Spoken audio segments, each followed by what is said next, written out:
Good morning, everybody. Welcome to the AM report for HAPS News, the network of now. I'm Alex Mahajer. It is Thursday, April 29th, and this morning we're going to be discussing Joe Biden's big primetime address to the nation before a joint session of Congress. We're going to talk about the historic moment, the big takeaways, the bizarre Republican response, and cover some of today's top headlines. All of this and more this morning on the AM report.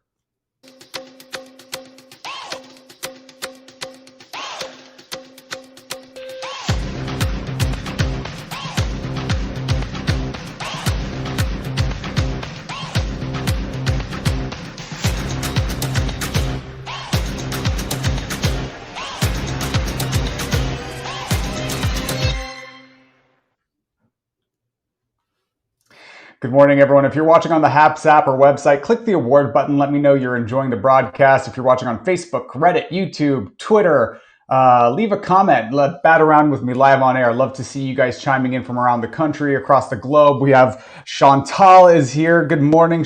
Bonjour, Chantal. Did I say that right? Chantal, bonjour. I'm trying my best. Space Force Captain, good morning. Good to see you. Krista Watson. Hi from Baltimore. Good morning, y'all, says Cullen from San Francisco with the Super Heart Award. Hello, Raleigh. Raleigh is in the house. Raymond Sims, good morning. Good to see you guys. Thanks for chiming in. Thanks for the award, Chantal. It's good to see you guys this morning as we get into some of today's top headlines. And the first, the big news this morning is about Joe Biden's big primetime address last night to the nation and before a joint session of Congress. This is sort of like a State of the Union-like address. Although it's technically not because it's only his first year in office. He will give that formally next year. But Biden did appear before a joint session of Congress and pitched a bold progressive future for America. He touted his administration's victories on COVID-19, declaring that America is on the move again before proposing a good deal of really progressive ideas and sort of like a New Deal type ideas, including proposing to fund education by taxing the rich, calling for drug pricing legislation that allows the federal government to negotiate prices, demanding Congress pass policing reform, raising the minimum wage, reinstating the assault weapons ban, and much, much more. And of course, last night we made history with the first female vice president and speaker of the House. Biden was really wise to acknowledge that history being made at the outset of his speech. I want to play that moment for you guys now. Mitch and Chuck will understand it's good to be almost home, down the hall. Anyway, thank you all. Madam Speaker, Madam Vice President.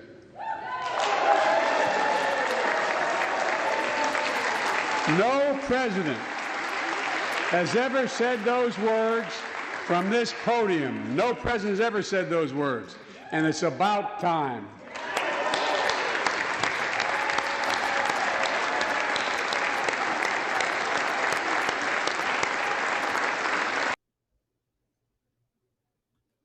Who run the world? Girls. Sorry, I had to. It was a big moment, and all of us who have been waiting for that for a long time, we're very, very pleased to just what it represents, just visually, was so nice to see.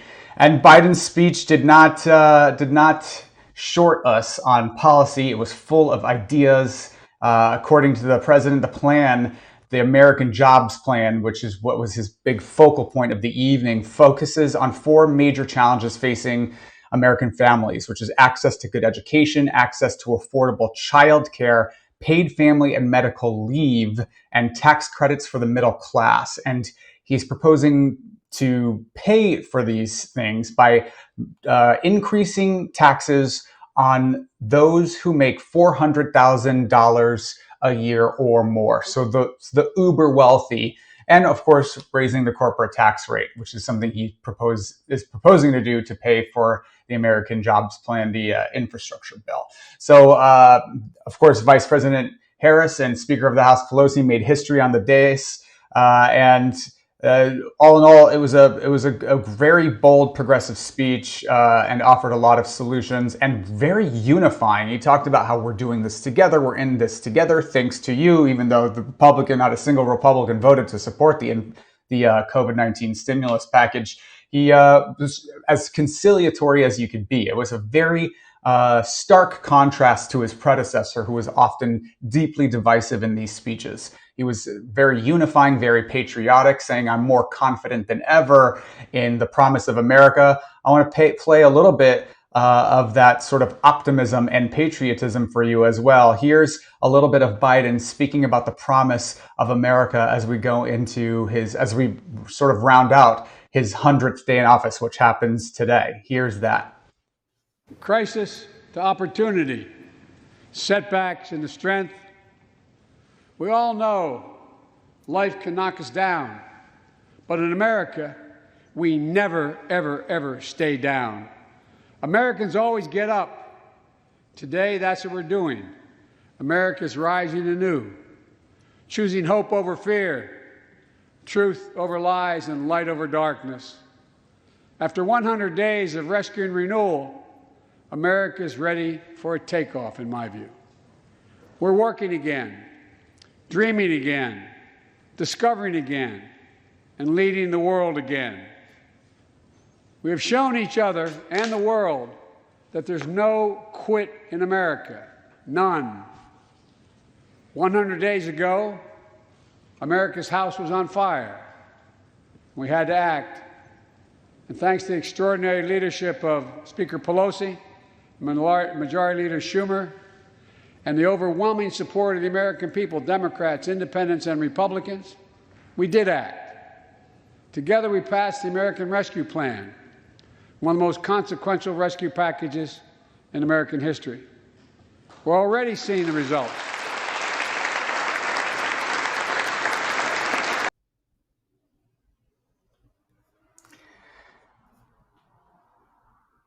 Yeah, let's see. Rosabelle Paz saying, well, I'm 100% Democrat, love my president, and a Reddit user using expletives for the president. So, we're as deeply divided as ever, but President Biden, much more divisive, much more unifying than maybe some of our Reddit friends. It looks like the Republicans don't ever get up, says Anthony Landy. Yeah, that is sort of traditional. When Republicans are in office, the Democrats tend to sit on their hands more.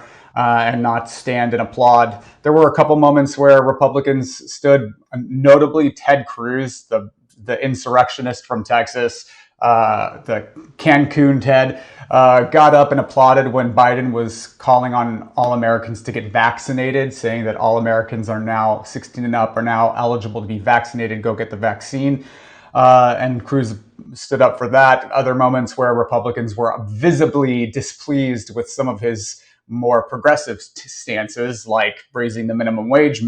Cut to Mitt Romney. She didn't like Mitt Romney. He didn't like that. And then Lauren Boebert of Colorado, who's like the gun-toting QAnon new member of Congress from Colorado, was shaking her head when Biden was talking about passing an assault weapons ban. So, now sleepy Ted, says Raymond. And imagine being a liberal, says Up Them Things from 45.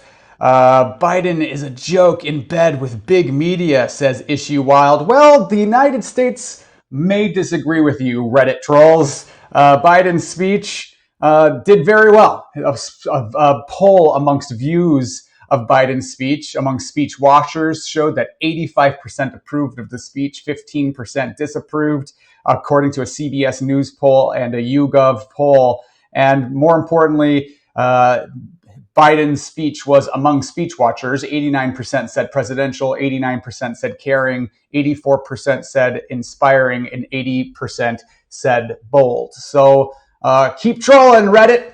You're in the minority. Either way, it was a really bold speech. And then Republicans did provided a bizarre rebuttal offered up by South Carolina Senator Tim Scott, who denied that racism exists in his rebuttal. It was very brief. That happened directly after the address. He was very sort of monotone and drab.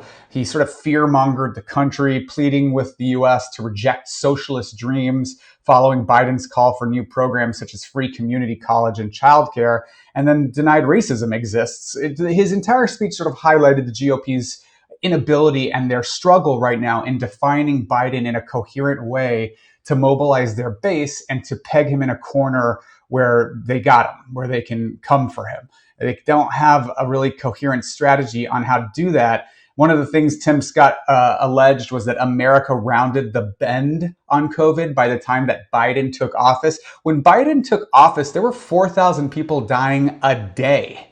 Okay, there were not shots into arms. The Trump administration had not established a distribution strategy whatsoever when Biden took office. He was actually surprised to learn that the Trump administration had no distribution plan whatsoever. They had to start from scratch.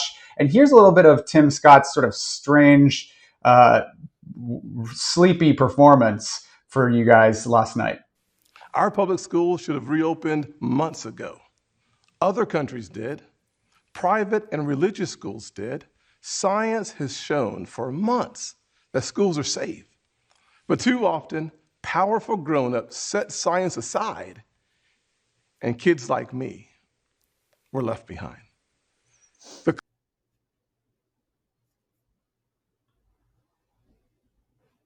Wait, what? What he just said, did that make sense? Didn't make sense to me. Did that make sense to you? Very bizarre. And then there's this bold and sort of wild claim, Tim Scott sort of saying he's the victim of racism in the same breath as he claims that America is not a racist country. Bizarre moment. Let's catch that. Today, kids are being taught that the color of their skin defines them again. And if they look a certain way, they're an oppressor. From colleges to corporations to our culture, people are making money and gaining power by pretending we haven't made any progress at all, by doubling down on the divisions we've worked so hard to heal. You know this stuff is wrong. Hear me clearly. America is not a racist country. It's backwards to fight discrimination with different types of discrimination. And it's wrong to try to use our painful past to dishonestly shut down debates in the present.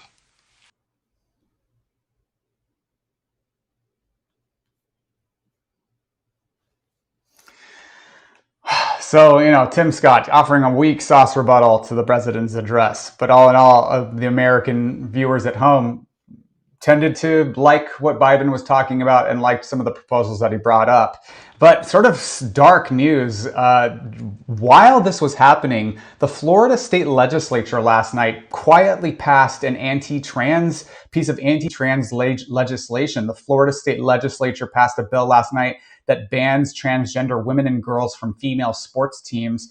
And the language was added as a late amendment to legislation about charter schools that the Democrats in the state legislature were appalled about, that they sort of maneuvered this into another piece of legislation and got it passed through this legislature very quickly. The bill acts retroactively. So if you're already a trans athlete on a team, you get retroactively kicked off because of this bill, which is really cruel and bizarre. And Governor DeSantis in Florida is likely to sign that bill into law. Very troubling.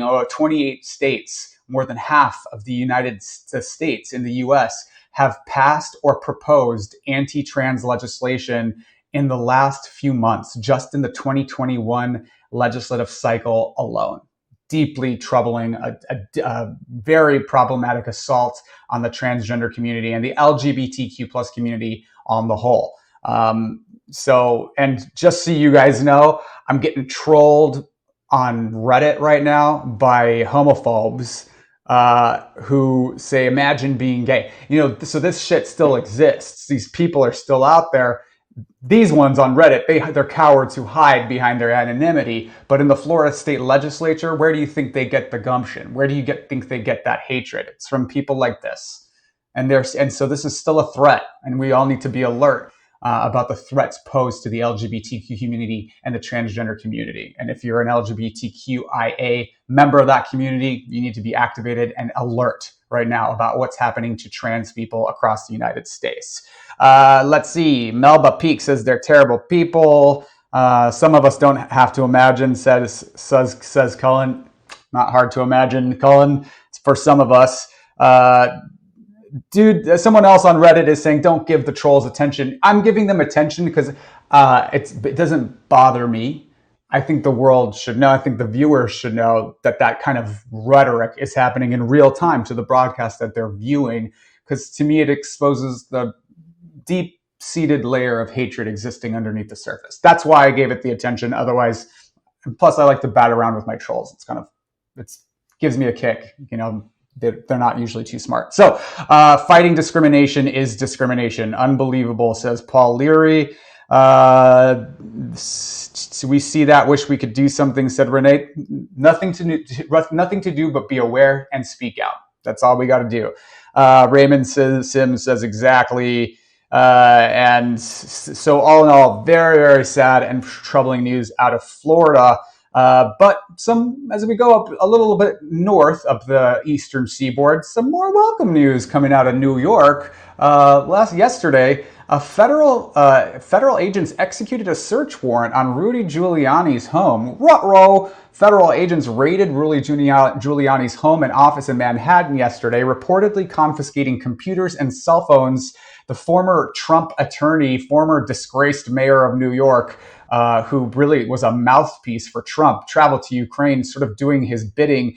It marks a significant escalation of the DOJ's investigation into Giuliani's business dealings, particularly in Ukraine. So why this is important is that Giuliani was central to then President Trump's effort to dig up dirt against his Democratic rival Joe Biden. And we know Trump was impeached because he tried to coerce Ukraine into making announcements about this and sort of casting this shadow of doubt and suspicion over Joe Biden, and withheld aid to Ukraine, needed aid to Ukraine in doing so, and also sent Giuliani to Ukraine to sort of dig around and do whatever. We're not sure. The investigation is well underway. But to be sure, Giuliani's business dealings in Ukraine go back years. So the Federal Foreign Agents Registration Act requires people who lobby on behalf of a foreign government or entity to register with the Justice Department.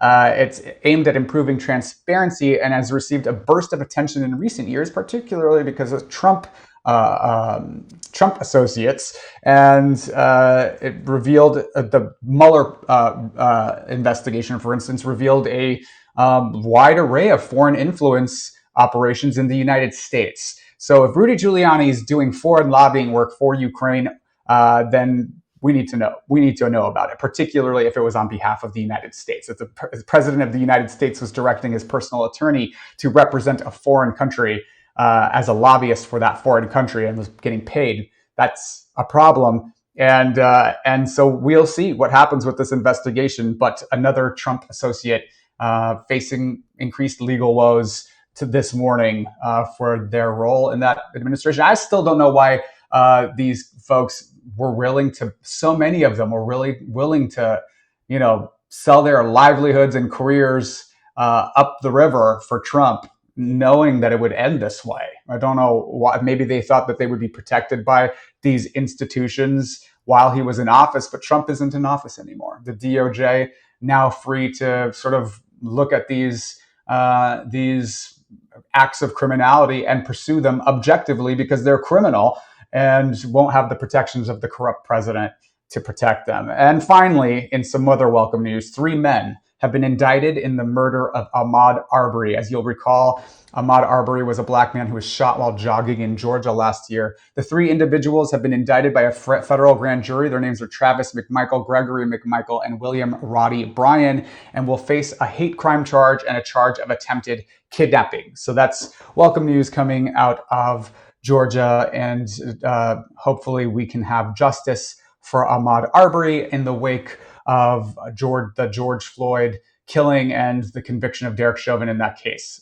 So that's all we got for you this morning on the AM Report for HAPS News, the network of Now. We're live every weekday morning with all of your quick political news and headlines to get your day started right. If you like this journalism, if you like this broadcast, please consider sponsoring it. You can do that at haps.tv/@Alex, where you can become a recurring monthly sponsor. Click the subscribe button to get a notification when we go live every morning, or buy me a cup of coffee if you like, or just click the award button. Let me know you're enjoying the stream. Thank you guys so much for watching today. Have a good Thursday. We'll be back tomorrow morning with Rance Collins, editor-in-chief of 800 Democrat, to do our Ask Us Anything, the AMA episode, the Friday Political Roundup. So make sure to join us tomorrow morning, and we'll see you all then. Have a good day, mate.